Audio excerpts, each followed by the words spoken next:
pure as the morning light.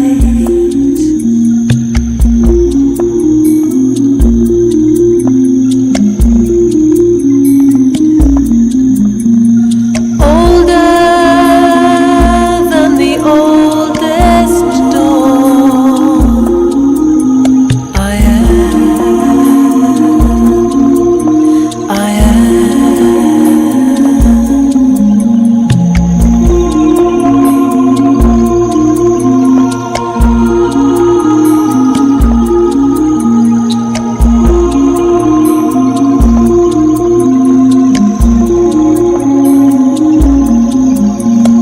free as a flying bird, with power in my every word, waiting for the truth to be heard.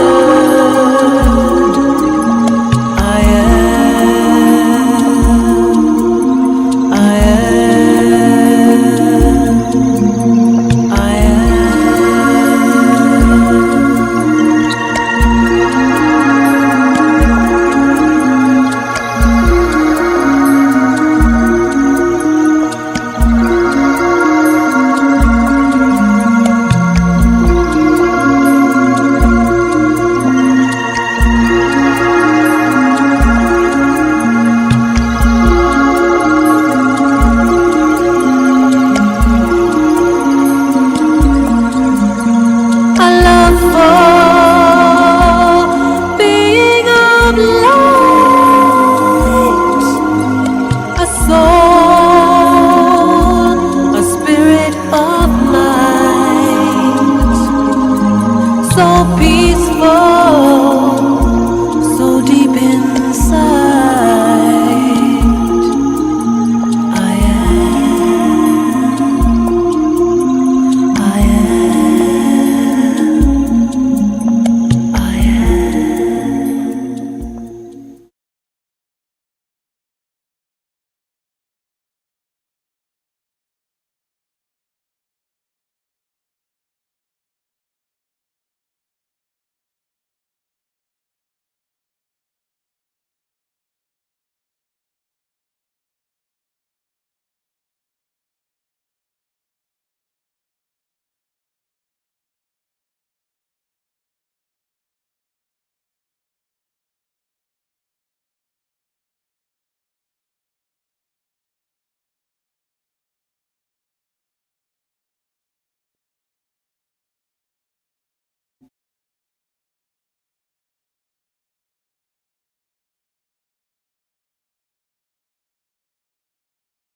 Om Shanti. Good morning. Today and tomorrow, India is celebrating the Festival of Lights, Diwali. The little lamps, the deepaks, and so the word deepak, that brings light, that comes into the name of the festival. And so happy Deepavali for all of you. It's also the next day after Diwali, and so on the 22nd would be the new year, a new beginning. So truly I think it will be a new beginning for all of you. Some of you have been on the path of spirituality for some time, but for some it's a first step, but whichever, I'm sure there's some newness that you're going to carry away with yourself. So it's auspicious that it'll be at the time of the new year. People want to see proof of everything nowadays, and I'm sure that also applies to everyone here. So what proof do I have of my yoga? Yes, I can concentrate more than I used to. I'm having positive experiences. I can see that my focus is stronger, my connection is better. But are there other indicators of the proof of my yoga? Yes, we call them the 8 powers. So through that connection with the divine, we're drawing power within the self. And this power is something that you can see developing in your life, and where you feel you need something more of that specific power, you can actually develop that very consciously further and further. And so this morning, just taking you through that circle of the powers that we need in our lives, especially today. The first power, and you'll be not very surprised to know, it's to do with turning inwards. And so yes, the awareness of the inner being, but not just at the time of meditation, but to be able to begin a task with self-awareness, do your task, and when you finish that task, again, go back inside. And the image we often use to describe this power is a turtle. Comes outside, does what it needs to, and then it goes back within. And going back inside allows me to connect. So in between all the things I need to do, for example, you're working in a school or a hospital, many places where there's long corridors to navigate. And so when you're moving from one room to another space, instead of taking out your mobile and checking to see what messages there are, maybe that can be a time in which you go inwards and just again connect with your own inner core values and emerge them within your awareness. And connecting with the divine to draw more power. And so just imagine if you're doing this in between other things, that light of yoga, the light that you are, will stay bright. Otherwise, wait till the end of the day. You've had your meditation in the morning, you've been busy through the day, and at the end of the day, you're pretty well exhausted, and the mind doesn't really focus so much on meditation. But if through the day you've been giving yourself this little pause and you're pouring in the oil to keep the lamp alight, then even at the end of the day, you're much fresher than you would have been otherwise. But also, at the end of the day, you're still filled with that energy that is the energy of love, of purity, of peace, of all the things that the soul needs. The other thing at that time is also, whatever has happened, it's time maybe to just reflect on that before you enter a new engagement, a new person, a new project, whatever. And in that moment, again, just look back and ask yourself a question. Could I have done something differently? Not better, not worse, but just differently. And probably there'll be something that touches you, because it's a fresh experience. You can learn from it. And so, can I do it differently next time? And so before you enter your next engagement, you'll have had that little pause in which you prepare yourself for the next step. It also means that you've again renewed that canopy of protection over you, so that whatever happens in the next engagement, you feel that protection that's helping you. Surround yourself with that light so that anything that's coming which is not very pleasant gets repelled by the light. So the power to go within, very, very important practical aspect of being out there in the world. And the second, the power to see what is useful and what is not. Especially before you travel, you have to go through this exercise. In India, they only let you take 15 kilos on domestic airlines. 15 kilos is nothing.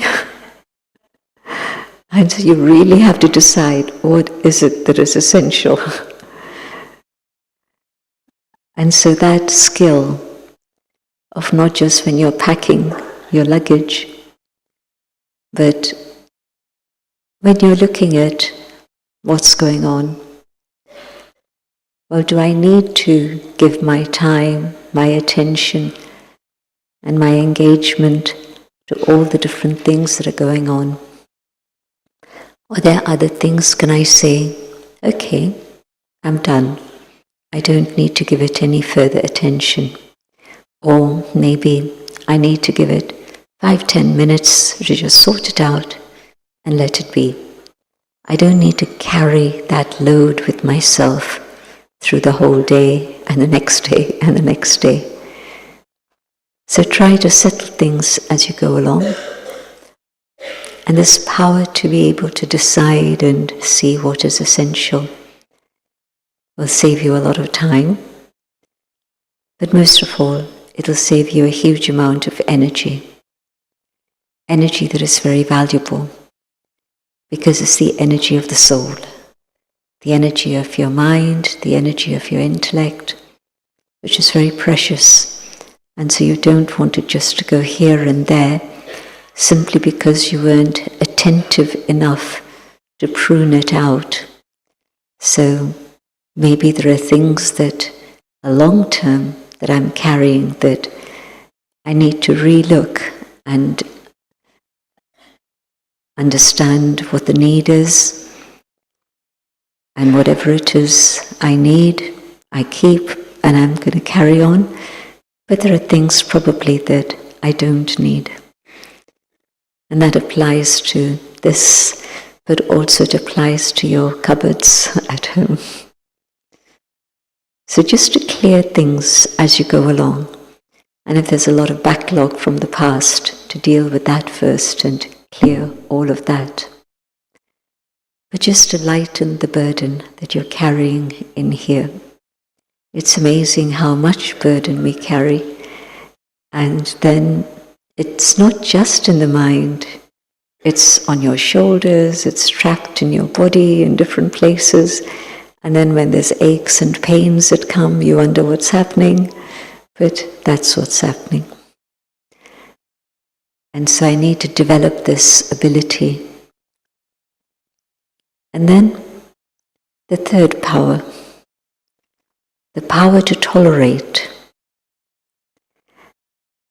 I think back to the stories that Dadi used to tell me about in terms of her childhood, and she saw electricity come in her lifetime. Can you imagine being in India on the subcontinent and wow, it's magic. You don't have to trim the candle, the wick, you don't have to pour in the kerosene in the lamp, and you don't have to see the mess of the soot. You just have to press a button and there's light. It was really magic for her as a child. But also she saw television, before that telephones, radio, all of that was in her lifetime. So she would sometimes look at us and say, well, you know, when I was young, I didn't think about these things, and here you are something's missing and you can't manage. How come? And so it seems that as time has gone on and as more and more facilities have come to us, we're very dependent on all those facilities, and we feel that, well, this is what life is about. And yes, if it's there, great. But what if it's not there? If there's an electric outage and for whatever reason it's beginning to happen in the developed world, not just the developing world, different factors. And so can I cope? Can I cope? Can I manage? But also not just external things, people. You don't have to answer my question, but I know that in Britain there are now more people in their second marriage than in their first. And that was a statistic a few years ago. It's probably, the numbers have probably escalated further. So what went wrong? How come? Probably before the war, the Second World War, divorce was relatively uncommon all over the world. And today, even in India, and I say even in India, because the promises made for a relationship for a lifetime is something that's instilled in young people, in families. But even here, there's many, I don't know the statistics, but I know that within my own circle, there are many people, and mostly not on the path of yoga, but they can't tolerate each other's little misdemeanors, little habits that create irritation. And so, okay, you go your way, I go mine. And usually it's little things, but the little things build up. And so this inability to be able to stretch myself and manage things, that seems to have been lost along our journey somewhere. And so to be able to take in that power so that I'm able to adjust, I'm able to be flexible, and I can accept the idea of the other rather than be stuck just with my own idea. All of that is something you can develop. It's not that, well, I've never been tolerant, so I'm not going to be. No, I haven't been tolerant, and so it's really been a factor for challenges in relationships. But today, with meditation, I can stretch myself and learn to accept not just the idea of another, the perspective of another, the habits of the other. Simply just acceptance, having a heart that's big enough to be able to take everything in. So, can I actually practice taking that power and allowing myself to develop in this way? And it's very interesting because on the other side is the power to actually face up to situations. So on one side, you have tolerance, and on the other side, the power to face up to situations. And on one level, they seem to be a contradiction. But there is a fine red line that you can draw to separate the one from the other. If it's a question of just personal choice and preference, I prefer pizza to spaghetti. Well, tonight it can be pizza, and tomorrow it can be spaghetti. It's okay. Or today is Mexican, and tomorrow is Indian. It's fine. Flexibility when it comes to what you would like rather than just what I would like. You can see where all the ego and arrogance that we have comes out to play in little situations. No, it has to be like this. No, it doesn't have to be like this. It can be a different way. But on the other side, what is there that I have to be absolutely firm and stable about? Is there something that's there that I need to say, no, this is my principle, and I will not move on this? You can see that then you might have to face challenges, but where is it that it's just your choice? And where is it that it's a principle? When I can see the difference in terms of both of these, then I'll know where I need to stand up and say, this is what I will do, and not be budged from that. So there are things that I need to sort out in my own mind about where it is I need to be completely firm and where it is I can flex. So both the aspects of the same power, but one, the big heart, and the other, the strong heart.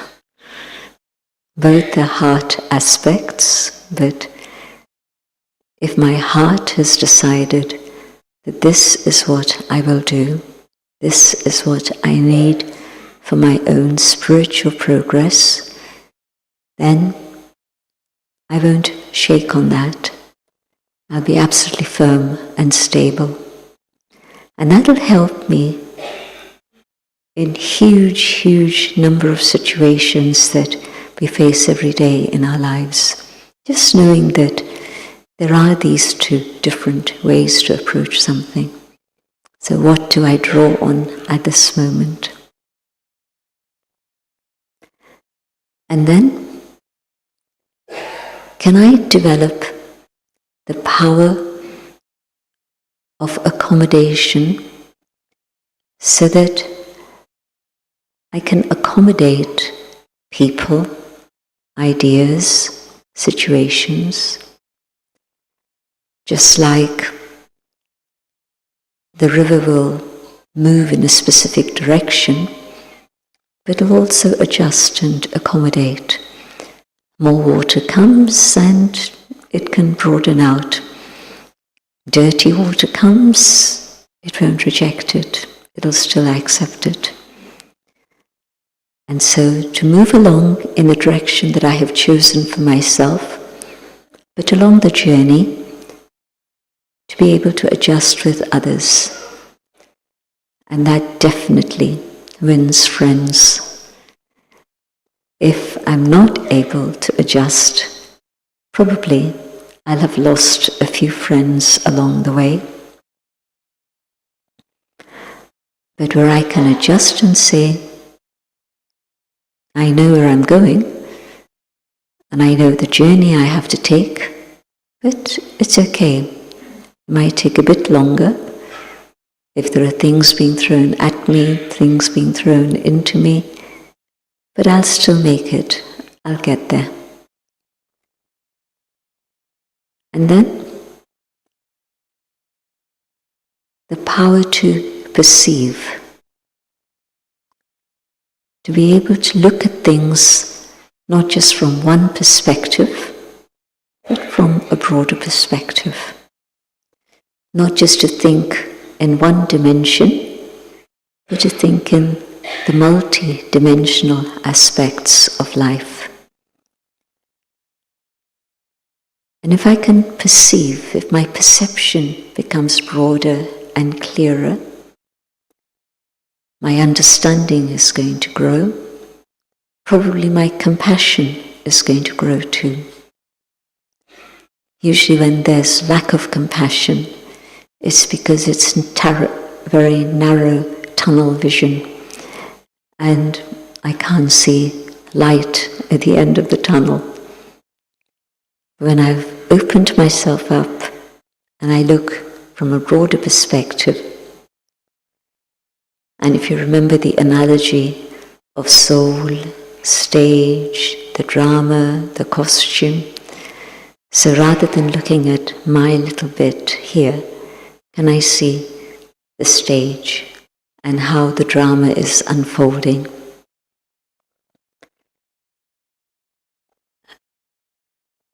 The clever jeweler is able to perceive the value of the diamond even without a magnifying glass or the microscopes that were needed today. A lot of development to be able to judge, evaluate the value of stones. But olden days, and it was just the eyes. And so in terms of perception, how do I see people? Can I value them? Can I understand their role in the drama so that my heart is more open to accept them?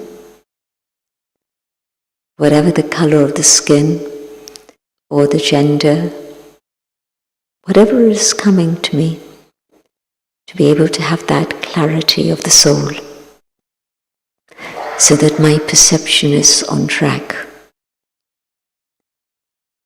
The tunnel vision comes when we're in body consciousness. Then I look at everything from the perspective of age and gender and color and race and even profession. But I'm not divided into little bits. I'm the one person. And so can I bring in all aspects of my inner being to look at something so that it's not just from one perspective, but it's a total one. Can I also see, having been able to perceive, can I then decide what it is I need to do? Perception is one thing, and then action is the other. And so the actual decision-making process, and the image we use for that is one of those old-fashioned scales that you hold up, and it's got two pans, and you put your things in one pan, and the scale has weights on the other, and you have to make sure that the center point is absolutely straight, neither here nor there. And people who are my age will remember going to the grocer's and they would cut a slice of cheese, little or big or whatever it is, but they had an eye for knowing how much it was going to weigh. And it was mostly accurate. Their first cut would usually be the one that was accurate. And so, on one side, my values, and on the other side, my action. Now, how does all this fit together? And so my decision is going to depend on how my values and my perception work, and that's going to determine the action I take. And so often, when we flip-flop between decisions, it's because we haven't given ourselves that time for introspection, to actually be able to look at the situation clearly and perceive it, and then to be able to look further ahead than just what's here in front of me now. And when I'm able to see further ahead, then I'm able to understand how to weigh all of these things up and then decide. And more likely that I'll be able to stick with the decision I made, not just for a day and change my mind a day later, or even for a few hours and change my mind a few hours later, but to make decisions that I have to live with, maybe for the rest of my life. or maybe for some years. But it'll be that vision which is not narrow, but it's in the light, not in a tunnel. And in the light, I'm seeing all the different factors. And if there's two specific powers that I would single out that we need at times like this, which are very volatile, highly uncertain. So one would be the first one that I mentioned, to turn inwards, the pause. Keep using that many times a day, and you'll find that your day is much sweeter, much smoother. And the other one is this ability to decide, decision-making capacity. At a time when you really don't know what's going on below the surface, you see things happening on one level, but what's actually happening deep down inside, you never know. And so I need to have more than just logic and reason. Maybe I need to have that connection and my own inner intuition to be able to guide me. So decision making in terms of the choices that I have. When it comes to the environment and factors dealing with that, there are so many little choices we can make, decisions that we take through any one day. When I go shopping for food, for clothes, for equipment, little things, a house, big things. But if I'm aware, if I've made sure that I've tried to fill my understanding with information from here and there and not just one track, then my choices would definitely be different.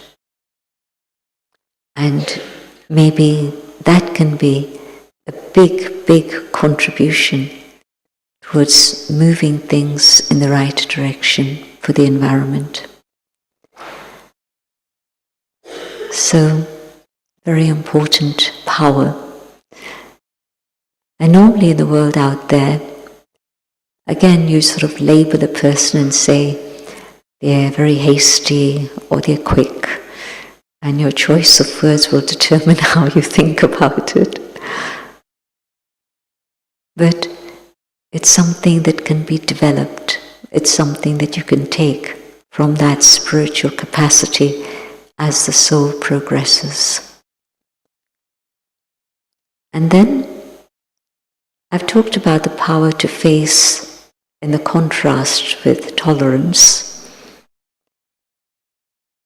But what is it that is absolutely deep inside of me that's going to carry me through circumstances that may be very difficult to manage in the next little while? Yesterday I spoke about the movement from the end of the Iron Age to the beginning of the Golden Age, and this period of transition in between that we're going through. And before we come to the Golden Age, I think the world's going to have to settle and sort out a lot of things. And so I think it's going to be a time of much upheaval, more so even than today. You know, it's like when hot and cold come together, just in terms of the air, it creates a storm. And so that's what's happening in the world now. The negativity and the power of goodness coming directly into a clash with each other. And so there is much upheaval. And within the storm, what is it that's going to hold me absolutely and keep me stable? It's my faith. my faith in myself, and that's not an easy one. But if I've been following the dictates of my conscience and I've been true to myself, my faith in myself continues to develop. At the point in world history now, there's a huge amount of insecurity and fear and a lack of trust. And I think all of these things come from the fact that we don't really know ourselves. And when I'm in touch with myself from a spiritual perspective, then my faith in myself, my trust in myself, my confidence in myself continues to grow. And so faith in myself is just simply knowing that there is goodness within the soul, and I can tap into that power of goodness at all times. Just in that walk from one room to the other room along the corridor. Maybe there's been something said that's shaken me a bit, but okay, I'll deal with it. But can I reaffirm faith in my own goodness moving from here to there? Otherwise, I'm entering that next room in a state of upheaval, and neither am I going to comprehend what the person is trying to tell me. New story, new person, but I'm carrying all that other stuff. And so I can't understand. I'm putting my own interpretation on whatever is being said instead of truly understanding. And so faith in myself is a big story because it depends totally on the coherence within myself.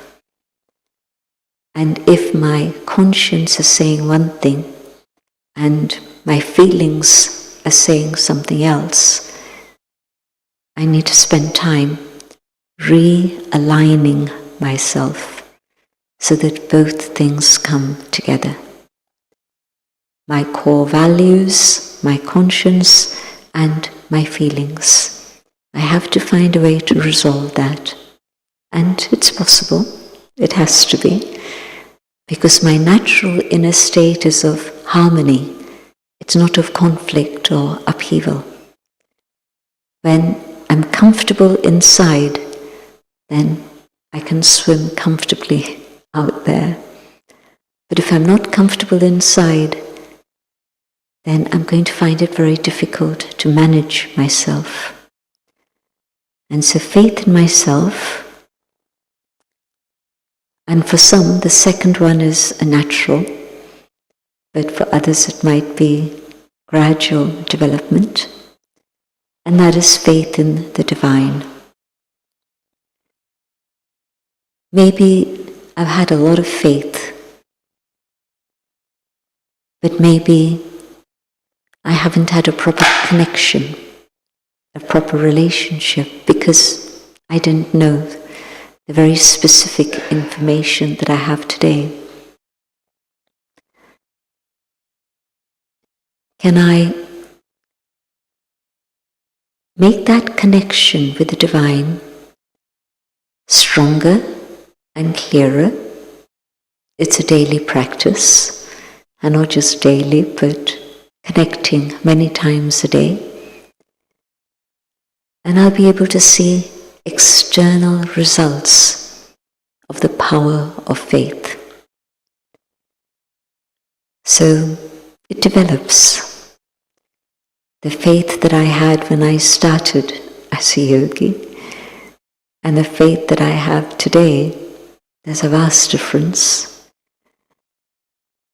And faith is something that's very much connected with the intellect, my power of reason, my power of understanding. It's not just based on my beliefs. If it is, my beliefs can change. Just imagine how many beliefs you held as a child and where you are today. So beliefs change as I understand, as I grow, as I study. And if my faith is based just on belief, it's changing all the time, which is fine. But I also need to keep it stable on the basis of my understanding, so that I'm understanding what the relationship with the divine is more and more. And so I'm able to maintain my faith. Faith is not blind. Faith is deeply based on my realization and my proof. What is it that I've seen happen in my life as a result of this connection? And not just since you came here, but since the time you can remember, 3 years, 4 years, whatever. But there must have been incidents that allowed you to have faith and that helped you keep that faith. It goes the other way also, that when I have a wrong belief and I'm expecting someone up there to move things and make things go my way, and they're not going my way, that belief can lead to a lot of disappointment and loss of faith. But belief is different to reality. And what happens as I study spiritual knowledge? Yes, there's God's grace. Yes, there's God's protection. But there's also my own karma. And you've been through that lesson. I know that something is wrong, and I move in that direction. I don't listen to my conscience. What's going to be the result of that? It's probably going to be some form of pain. And then I complain, but why did God let this happen? Well, I'm blessed with having an intellect and having the ability to choose. And when it was time for the choice, I knew it was wrong. I still did it. And then I expect God to interfere in that. Billions of people and everything going in a negative direction, and God sending out messages to each one. Yes, you can do this. No, you can't do this. God's intervention is to give me understanding and to give me power and to give me love. But my choice is what determines my future. And so the power to face, if I'm facing challenges, maybe it's of this birth, and I can track back and identify, yeah, it was this that caused this. Here's a person who's not willing to agree with me today, even though it's such a simple matter and it's such a reasonable thing, but they're absolutely adamant. And so, is it today? Is it just they're being obstructive? Or is there something that's happened before that's created this obstruction today? Probably there is. And the exploration I need to have is to see if I can find that. Or if I can't, to have the courage to speak to them and ask them, well, what went wrong? Why is it that we're in the condition that we are now?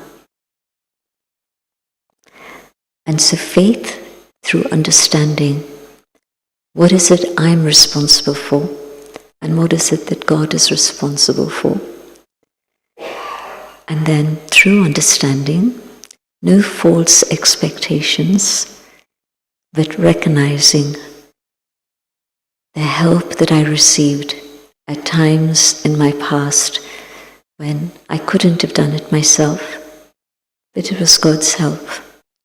How many of you have heard the story of footsteps in the sand? A few, not everyone. So it's just a short story and it's worth taking it up. It's a story, so it's not fact, in the sense that the story goes that at the end of his life, this man is sitting up above. Now, that's not how it is, but let's take the story.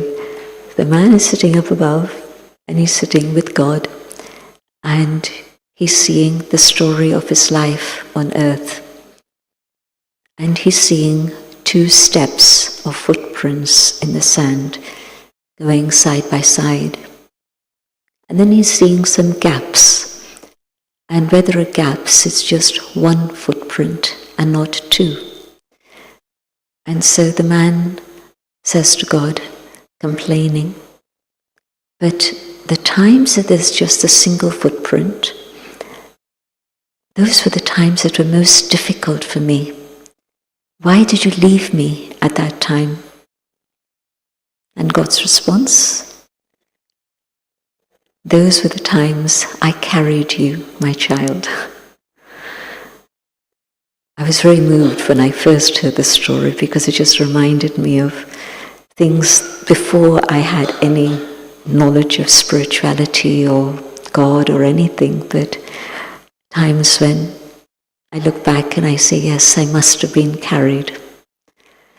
So today when I understand more, then I know that yes, that help is forthcoming, but I also have to make some effort. But I also know that at a time when I understand, I'm supposed to use that understanding in my life and not ignore it. So the power to face my faith in myself, my faith in God, but also faith in the family I'm with. The little nuclear family, but also the big spiritual family. And to know that we're all on the same track, and to know that there's always people you can reach out to. I'm sure that in this time here, and through your conversations, there must be friendships that you've created that are going to last beyond the time here, maybe for much, much longer. But there'll always be people who you can reach out to and take help from. And to have that faith that yes, there'll always be a family that's there. So these 3 aspects of faith help you face whatever situation you come across.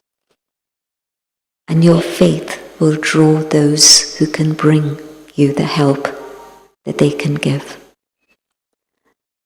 And so, the power to face. And the last power that's part of this particular sequence, the power to cooperate. In these days of Diwali, there's a story that goes in India, something like this, that when there was a big challenge facing a village and they didn't know how to deal with it, God told them, if all of you give 1 little finger of support and cooperation, but the factor is that you all have to give it together at the same time. Not choose your times, well, I can give a finger now and I can give a finger later. No, everyone giving their little finger of cooperation, and they say that the mountain was lifted. And so, a beautiful image of how when everyone gives their little finger of support and cooperation, things change more dramatically than you could ever have expected. How do I learn to cooperate? It's a question I get asked by corporate leaders because they're very clear in their vision and mission and everything. But what they're finding is that within the teams that exist, there isn't cooperation. But instead of cooperation, there's competition. And there's a fallacy that says, well, if you compete, you're going to get the better and the best. Not true. Competing in sports may be whatever it is, but certainly competing in terms of life and your work and your responsibilities, it's not very helpful. And yet this other side of the picture, very different perspective. This other perspective is that if I give my support and help at the time it's needed, it's time for the mountain to be lifted, and it'll happen. The energy of more than one combined together creates miracles. It's a concept that comes up in other traditions also. And so when there's a group of us, maybe even just 3, maybe 10, whatever, but different habits, past patterns of behavior, mean that everybody's pulling in their own direction. And the result, nothing's going to happen. Too many different ideas, all conflicting.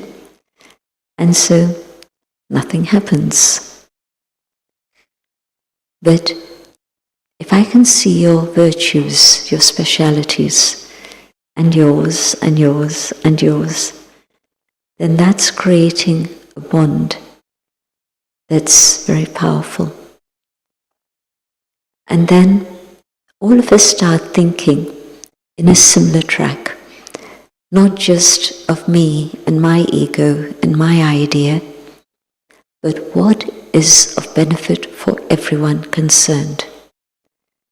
What is the need of the hour?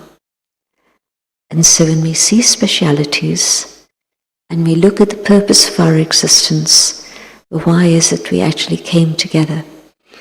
And thirdly, what are the core values by the group that's handling this particular project? And in that way, cooperation develops, but it moves from being just simple cooperation to collaboration, in which when we come together, we trust each other, we have that ability to connect, and what comes out of trust and cooperation is collaboration. Something that's new, something that's different. Otherwise it's 1 + 1 makes 2. But here, 1 + 1 makes 11. Different things coming together and sparking things. So a big new energy that's generated. And cooperation depends on seeing goodness in all. Whatever I know of the person individually and the story that they come from, can I set that to one side and just see them as my brother or my sister? And can we then cooperate together?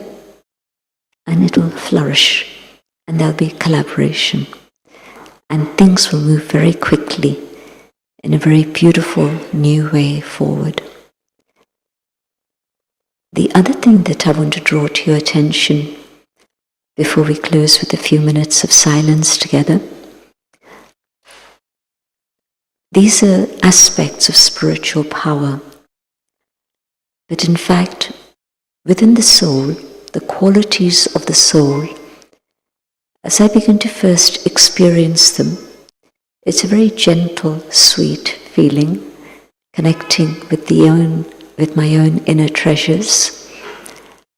But as I begin to use those qualities in my life, they actually become a power. I'll give you an example. There's the power of peace.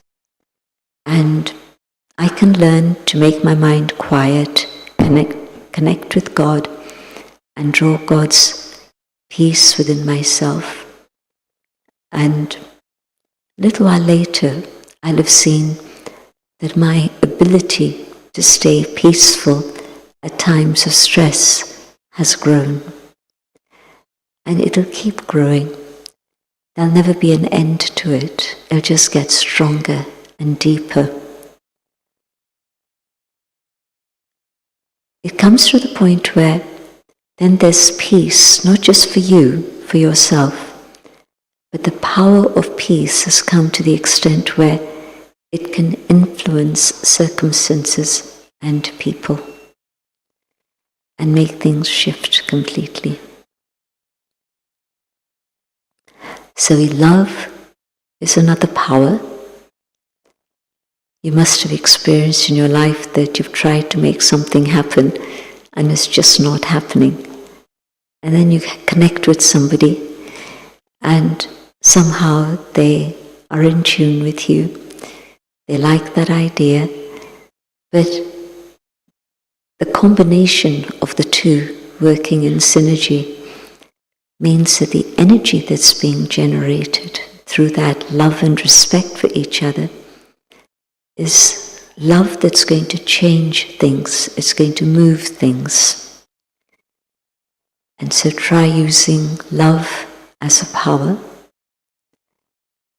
A child hurts his knee falling down, and the mother says, "Come, I'll kiss it better."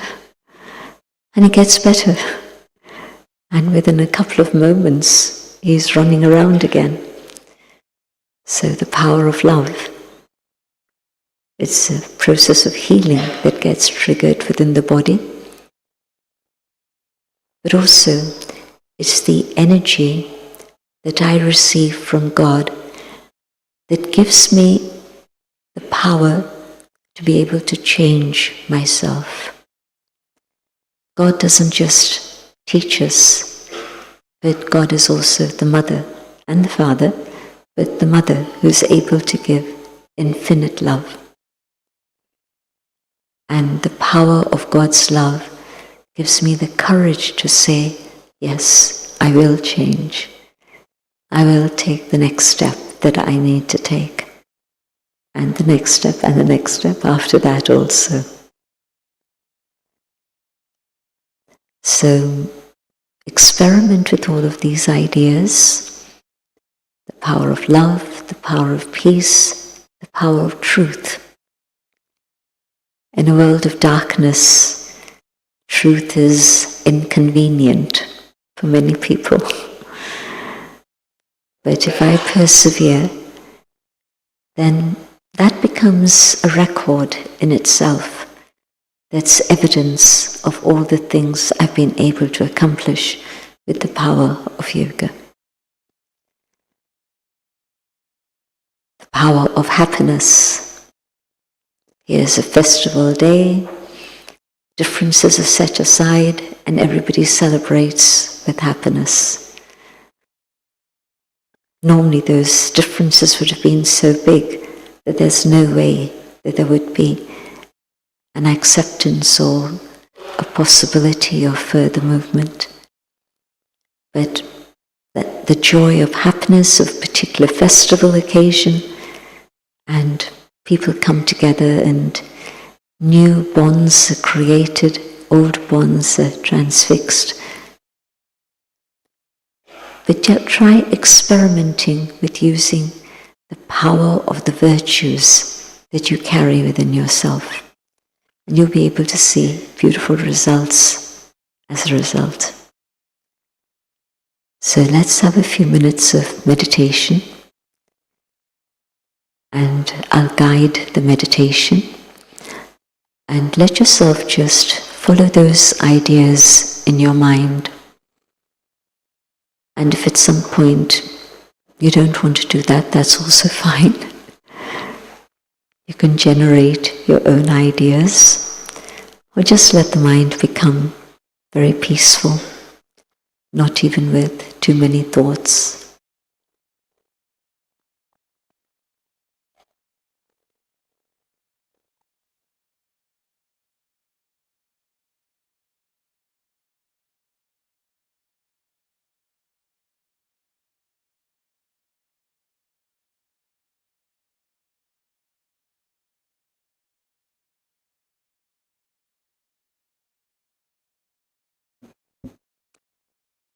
Going inwards, I look at my thoughts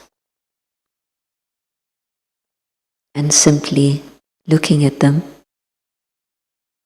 slows down the speed. And now